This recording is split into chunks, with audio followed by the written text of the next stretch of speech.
Hi, welcome to my review of Selma, directed by Ava DuVernay, a historical drama that centers on Dr. Martin Luther King Jr. and his followers as they set up to make the revolutionary march from Selma to Montgomery, Alabama for African American voting rights in 1965.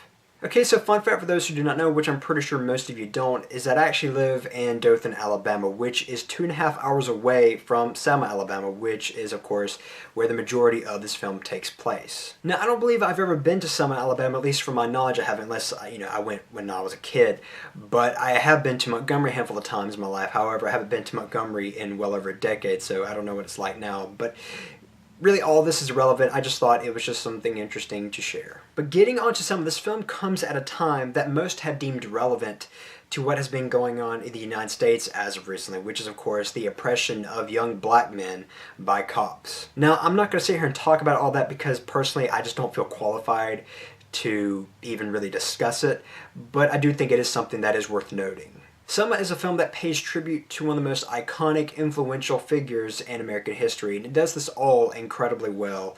It's a well-shot film, and it's certainly well-directed by Ava DuVernay, and I'm really interested in seeing exactly where her career is going to go after this because she really shows some great poise. However, the film does have its problems, and I definitely have my own, but I've actually heard some historians criticize its portrayal of President LBJ, which I can definitely understand because from what I've read, he's somebody who was very much for the equality that Dr. Martin Luther King stood for, and in the film, he's kind of portrayed as a semi-antagonist. Now, my personal problem with the film is that some of it is a little heavy-handed, and what I mean is that there's a scene very early on in the film that is a little manipulative in the way it's presented. I can't really say what it is because I think I'd really be spoiling something for people who are planning on seeing this film, but it starts out okay, it does what it needs to do, but then it just lingers, and it's like, okay, now you're just trying to get under my skin, and to me, it kind of messed up the entire thing for me. And I know that all forms of art are meant to manipulate in some sort of way, and this is indeed no exception,